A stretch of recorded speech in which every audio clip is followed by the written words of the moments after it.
ఓం గంగణవతే నమ ఐం సరస్వత్యే నమ శివాయ గురవే నమ శ్రీమాత్రే నమో నమ మాతృభ్యో పితృభ్యో ఋషిభ్యో నమో నమ యా దేవీ సర్వభూతేషు మాతృరూపేణ సంస్థితః నమస్తస్యై నమస్తస్యై నమస్తస్యై నమో నమ. యూట్యూబ్ ప్రేక్షకులందరూ కూడా నమస్కారం అండి. నేను పాలపర్తి గురునాథ్ శర్మ, జ్యోతిషం వాస్తు సిద్ధాంతిని. ఈ రోజున మనమంతా కూడా చెప్పుకునే కంటెంట్ ఏంటంటే ప్రధానంగా గోచారరీత్యా చంద్రమంగళ యోగం అంతా కూడా విశ్వవసన సంవత్సరం జూలై మాసంలో అంతా కూడా 28వ తారీఖు రోజున సంభవిస్తుంది.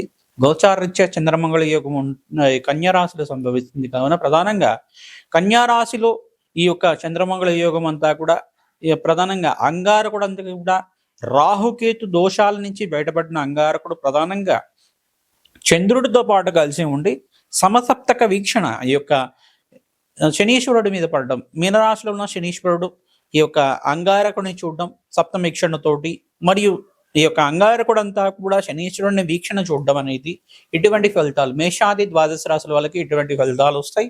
గోచారరీత్యా గ్రహాల యొక్క దృష్టి కలయిక వీక్షణ అంతా కూడా ఈ రకంగా ఉంది. వాళ్ళ భావ ఫలితాలంతా కూడా ఈ యొక్క మాస ఫలితాల్లో భాగంగా చెప్పడం జరుగుతుంది. పరిష్కారం అంతా కూడా చెప్పడం జరుగుతుంది. ప్రధానంగా గోచారరీత్యా గ్రహాల యొక్క స్థితిగతి అంతా కూడా కాలసర్ప దోషంలో ఉండడం, ప్రధానంగా చూసుకుంటే ఈ యొక్క కాలసర్ప దోషం నుంచి వీగిపోవడం అనేది చాలా శుభమైన పరిమాణంగా చెప్పడం జరుగుతుంది. ప్రధానంగా చూసుకుంటే అంగారకుడు ఎక్కడైతే గనక సింహరాశిలో కేతుతో పాటు కలిసి ఉండడం, కేతు మరియు అంగారకుడు చంద్రుడు కలిసి ఉన్న స్థానం నుంచి అంగారకుడు అంతా కూడా 45 రోజుల తర్వాత ప్రధానంగా జూలై 28వ తారీఖు తర్వాత ప్రధానంగా చూసుకుంటే చంద్రమంగళ యోగంలో కన్యారాశిలో ప్రవేశం చేయడం అంతా కూడా మంచి శుభమైన పరిణామంగా చెప్పడం జరుగుతుంది. మరియు మిశ్రమైన ఫలితాలు కూడా కొన్ని రాశుల వాళ్ళకు వస్తుంటాయి. అశుభ ఫలితాలంతా కూడా యోగం నుంచి ఎటువంటి మంచి ఫలితాలు రావడానికి ఆస్కారం ఉంటుంది. ఇటువంటి ఫలితాలంతా కూడా చంద్రమంగళ యోగం వల్ల ఎటువంటి మంచి ఫలితాలు వస్తాయి. ఈ యొక్క శనీశ్వరుడి యొక్క వీక్షణ వల్ల ఇటువంటి దోషం అంతా కూడా నివారణ చేసుకోవడానికి ఎటువంటి పరిష్కారాలు ఆచరించాలి.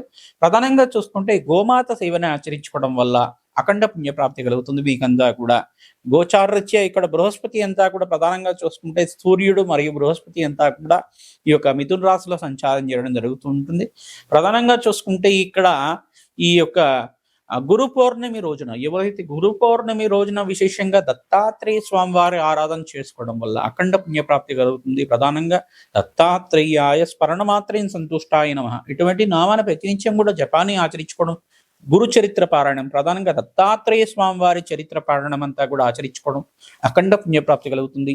వ్యాస పౌర్ణమి రోజునంతా కూడా విశేషంగా వ్యాస భగవానుడి యొక్క చరిత్రనంతా కూడా వినడం వల్ల అఖండ పుణ్యప్రాప్తి కలుగుతుంది. కావున ఈ యొక్క ప్రధానంగా పరాశర మహర్షి యొక్క చరిత్ర కానీ మత్స్యకంతి యొక్క చరిత్ర, ఈ యొక్క ప్రధానంగా ఈ యొక్క ద్వాపర యుగంలో జరిగిన ఘట్టం అంతా కూడా ఎటువంటి ఇతిహాసం అంతా కూడా జరిగింది. ప్రధానంగా ఆ కురువంశం అంతా కూడా ఏ రకంగా ఆవిర్భావం జరిగింది. ప్రధానంగా చూసుకుంటే ఇక్కడ శంతన మహారాజు చరిత్ర కానీ, ప్రధానంగా చూసుకుంటే ఇక్కడ ఈ యొక్క ప్రధానంగా ఈ యొక్క గ్రహదోషాలంతా కూడా ఏ రకంగా ఉన్నాయి, ఈ గ్రహదోషం నుంచి బయటపడడానికి ఎటువంటి పరిష్కారాలు ఆచరించారు.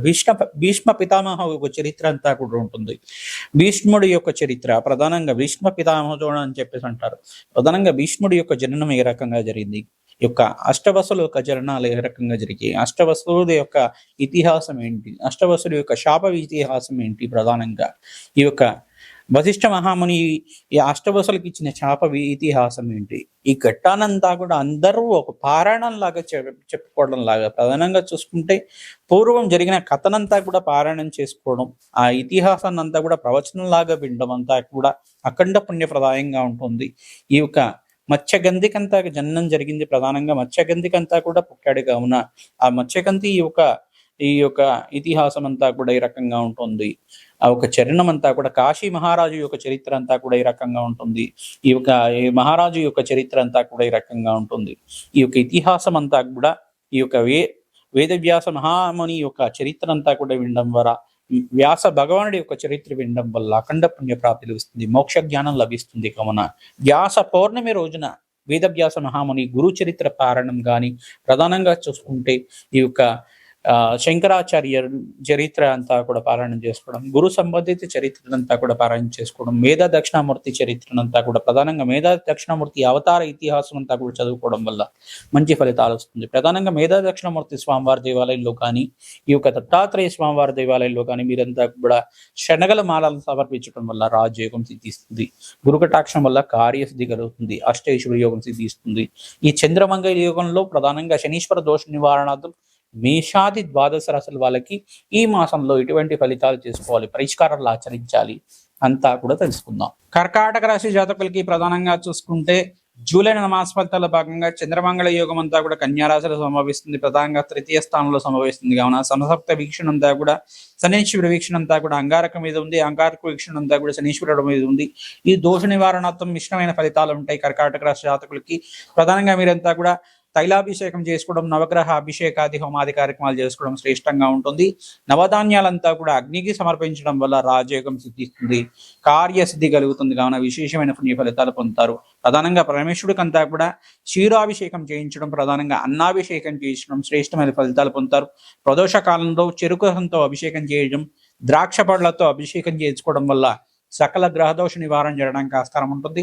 ప్రధానంగా పరమేశ్వరుడు దేవాలయంలో 27 ప్రదక్షిణాలు ప్రతినిత్యం కూడా ఆచరించిన వాళ్ళకి అష్టైశ్వర్య ప్రాప్తి కలుగుతుంది. కావున ఓం అరుణాచలేశ్వరాయ నమః, ఓం అరుణాచలేశ్వరాయ నమః, ఓం అరుణాచలేశ్వరాయ నమః నామాన్ని అంతా కూడా అందరూ కూడా ఈ నామాన్ని జపనే ఆచరించండి. తద్వారా అరుణాచలేశ్వర స్వామి అనుగ్రహంతో సకల కార్య సిద్ధి కలగడానికి ఆస్కారం ఉంటుంది. అష్టైశ్వర్య యోగం కోసం మీరంతా కూడా లక్ష్మీ కుబేర హోమ శాంతి కార్యక్రమాల్లో పాల్గొనడం వల్ల రాజయోగం సిద్ధిస్తుంది. శ్రీ సూక్త విధానంగా మూలమంత్ర సహితంగా విశేషమైన ద్రవ్యాలతోటి, తామర పూలతోటి, తేనెతోటంతా కూడా సుగంధ ద్రవ్యాలతోటి జ్ఞాతి కృతులు ఆచరిస్తాం. కావున ఈ పరిష్కారం అందరికీ కూడా చెప్తున్నాం. కాలభైరవ స్వామి దేవాలయంలో విశేషంగా మీదంతా కూడా కూష్మాండ దీపాన్ని వెలిగించడం వల్ల రాజయోగం సిద్ధిస్తుంది. కావున అందరికీ కూడా విశేషమైన పుణ్య ఫలితాల కోసం ఆచరిస్తున్నాం. ప్రధానంగా మీరంతా కూడా ఈ యొక్క బృహస్పతి ప్రీతికరంగా శనగలంతా కూడా బ్రాహ్మణత్వం దానం చేయడం, ఏ స్థానంలో అంతా కూడా ఇక్కడ ఈ యొక్క బృహస్పతి సంచారం జరుగుతుంది. కావున దత్తాత్రేయ స్వామి శాంతి హోమాది కార్యక్రమాల్లో పాల్గొనండి. గురు చరిత్ర పారాయణం చేయండి. గురు పౌర్ణమి రోజున విశేషంగా దత్తాత్రేయ స్వామి వారికి అభిషేక హోమాది కార్యక్రమాలు ఆచరించుకోవడం, తర్వాత ఇక్కడ ప్రధానంగా వేదవ్యాస మహాముని చరిత్రని పారాయణ చేసుకోవడం, పరాశర మహర్షి యొక్క చరిత్రని పారాయణ చేయడం వల్ల రాజ్యోగం సిద్ధిస్తుంది. సకల గ్రహదోష నివారణ జరుగుతుంది. కావున అందరూ కూడా విశేషమైన పుణ్య ఫలితాల కోసం గురు చరిత్ర దత్తాత్రేయ స్వామి వారి చరిత్ర అంతా కూడా పారాయణ చేయండి. తద్వారా మీకంతా కూడా విశేషమైన పుణ్య ప్రాప్తితోటి రాజయోగం సిద్ధిస్తుంది. కావున అందరికి కూడా అన్నదానం చేయడానికి ప్రయత్నం చేయండి. రావి చెట్టుకి ప్రదక్షిణాలు ఆచరించండి. రావి చెట్టు దగ్గర ప్రధానంగా ఈ యొక్క బెల్లం గూడం అని చెప్పేసి అంటారు. బెల్లాన్ని అంతా కూడా చీమలికి ఆహారంగా సమర్పించండి. తద్వారా అష్టైశ్వర్యోగం సిద్ధిస్తుంది. మీరంతా కూడా ఈ యొక్క గురుగ్రహ ప్రీతికరంగా శనగలంతా కూడా దానం చేసుకోవడం యొక్కరంగా ఉంటుంది. కానీ విశేషమైన పుణ్యప్రాప్తి కోసం ఈ ప్రయత్నాలు చేసుకోండి. మంచి ఫలితాలు పొందుతారు. ఆకస్మిక ధనలాభ వినియోగం కోసం మీరంతా కూడా ఈ యొక్క శ్రీ సూక్త విధానంగా మహాలక్ష్మి హోమాది కార్యక్రమాలు చేసుకోవడం, మహాలక్ష్మి కవచాన్ని పారాయణ చేసుకోవడం, శ్రావణ మాసంలో అంతా కూడా మహాలక్ష్మి ప్రీతికరంగా సౌభాగ్య వ్రతాన్ని అంతా కూడా ఆచరించుకోవడం, ప్రధానంగా ఈ యొక్క వరలక్ష్మి వ్రతంలో భాగంగా మీరంతా కూడా శనగలు దానం చేసుకోవడం యొక్కరంగా ఉంటుంది. ఫలదానం చేసుకోవడం యొక్కరంగా ఉంటుంది. ముత్తైదులకు విశేషంగా వస్త్రదానాన్ని దానం చేయండి. అఖండ పుణ్యప్రాప్తి కలుగుతుంది. సువాసిని ఆచర విధానాన్ని ఆచరించండి. తద్వారా మీకంతా కూడా విశేషమైన పుణ్య ఫలితాలు శ్రావణ మాసంలో సిద్ధిస్తాయి. వరలక్ష్మీదేవి కరుణాకటాక్ష వీక్షణతో మీకంతా కూడా అష్టైశ్వర్య యోగం సిద్ధిస్తుంది. కావున అందరికీ కూడా పుణ్య ఫలితాలు వచ్చే విధంగా చెప్తున్నాం. ప్రధానంగా శ్రీ సూక్త విధానంగా మీరంతా కూడా యజ్ఞాధిక ఋతులు ఆచరించుకోవడం అఖండ పుణ్యప్రాప్తి కలుగుతుంది. శుక్రవారం రోజున గోమాత సేవ చేయడం వల్ల ఆకస్మిక ధనలాభ ధనయోగం సిద్ధిస్తుంది. కావున కర్కాటక రాశి జాతకులంతా కూడా విశేషమైన పుణ్యప్రాప్తి కోసం ఈ పరిష్కారాన్ని ఆచరించండి. శ్రీమాత్రే నమః. శ్రావణ మాసంలో మేషాది ద్వాదశ రాశుల వాళ్ళు విశేషంగా పుణ్యప్రాప్తి వచ్చే విధంగా చంద్రమంగళ యోగంలో అంతా కూడా సంభవిస్తుంది. ప్రధానంగా మీరంతా కూడా శ్రావణ మాసంలో అందరూ కూడా మహాలక్ష్మి ఆరాధన విశేషంగా చేయాలి. వరలక్ష్మి రూపంలో అందరూ కూడా పూజ చేస్తూ ఉంటారు. ప్రధానంగా ఈ యొక్క దద్దోజనం నివేదన చేసిన అమ్మవారికి ప్రీతికరంగా శనగలంతా కూడా నివేదన చేసి ఈ యొక్క ముత్తైదులకంతా కూడా అమ్మవారి స్వరూపంగా భావించి శనగలు కానీ ఈ యొక్క వస్త్రదానం కానీ చేయడం వల్ల అఖండ పుణ్యప్రాప్తి కలుగుతుంది. పువ్వు తాంబూలం కానీ పండు తాంబూలం కానీ విశేషంగా దానం చేయాలి. అఖండ పుణ్యప్రాప్తి కలుగుతుంది. వాయనాలంతా కూడా ఇచ్చుకోవాలి. సుగంధ ద్రవ్యాలన్నీ ప్రధానంగా చూసుకుంటే సుగంధ ద్రవ్యాలతోటి అమ్మవారికి విశేషంగా హోమాది కార్యక్రమాలు చేసుకోవడం అఖండ పుణ్యప్రాప్తి వస్తుంది. ప్రధానంగా అష్టైశ్వర్య యోగం సిద్ధించడానికి ఆస్కారం ఉంటుంది. ఎవరైతే కనుక విశేషంగా మల్లెపూలతోటి అమ్మవారికి శ్రీ సూక్త విధానంగా హోమాది కార్యక్రమాలు చేస్తుంటారు. మల్లెపూలతోటి పుష్పాభిషేకం చేస్తుంటారు. తామర పూలతోటి అలంకరణ చేయడం కానీ అఖండ పుణ్యప్రాప్తి కలుగుతుంది. ప్రధానంగా తేనెతో అభిషేకాది కార్యక్రమాలు చేసుకోవడం, తేనెతోటి శ్రీసూక్త విధానంగా లక్ష్మీ మూలమంత్ర విధానంగా మహాలక్ష్మి మూలమంత్ర విధానంగా లక్ష్మీ కుబేర శాంతి హోమాది కార్యక్రమాలు ఆచరించుకోవడం వల్ల అఖండమైన ఆకస్మిక ధనలాభ ధనయోగం సిద్ధించడానికి ఆస్కారం ఉంటుంది. మీరంతా కూడా శ్రావణ మాసంలో యజ్ఞాతి కృతులు ఆచరించాలి. ప్రధానంగా చూసుకుంటే ఈ యొక్క లక్ష్మీ కుబేర శాంతి హోమాది కార్యక్రమం, శ్రీ సూక్త విధానంగా హోమాది కార్యక్రమం కానీ, ఈ యొక్క పురుష సూక్త విధానంగా లక్ష్మీనారాయణ మూలమంత్ర విధానంగా యజ్ఞాతి కృతులు చేసుకోవడం కానీ, గోమాత సేవ చేయటం వల్ల ప్రధానంగా ఉలవలు బొబ్బర్లు శనగలంతా కూడా నానబెట్టినవన్నీ కూడా గోమాతకు సమర్పించడం, ప్రతినిత్యం కూడా గోమాత సేవలో పాల్గొనడం, ఈ యొక్క తోటకూర కానీ గోంగూర కానీ సమర్పించడం వల్ల అఖండ పుణ్యప్రాప్తి కలుగుతుంది. అవకాశం ఉంటే కనుక గోమాతకి ప్రతి శుక్రవారం రోజున ఈ యొక్క ప్రదోష వేళలో 6:30 నుంచి 7:30 లోపు కానీ 8 గంటల లోపు కానీ ప్రధానంగా గోమాతకు అంతా కూడా ప్రదక్షిణాలు ఆచరించుకోవడం, పసుపు కుంకుమ గంధంతో గోమాతకు అలంకరణ చేయడం వల్ల రాజయోగం సిద్ధిస్తుంది. ఆకస్మిక ధనలాభం ధనయోగం సిద్ధించడానికి ఆస్కారం ఉంటుంది. వ్యాపారంలో మార్పులు జరగడానికి ఆస్కారం ఉన్నాయి.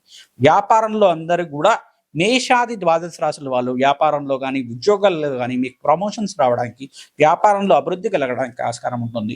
వ్యాపారంలో లాభాలు గణించడానికి ఆస్కారం ఉంటుంది. కావున ఈ యొక్క జూలై నెల మాసంలో మీరంతా కూడా పరిష్కారాలు ఆచరించండి. అఖండమైన అష్టైశ్వర్య ప్రాప్తి అవుతుంది.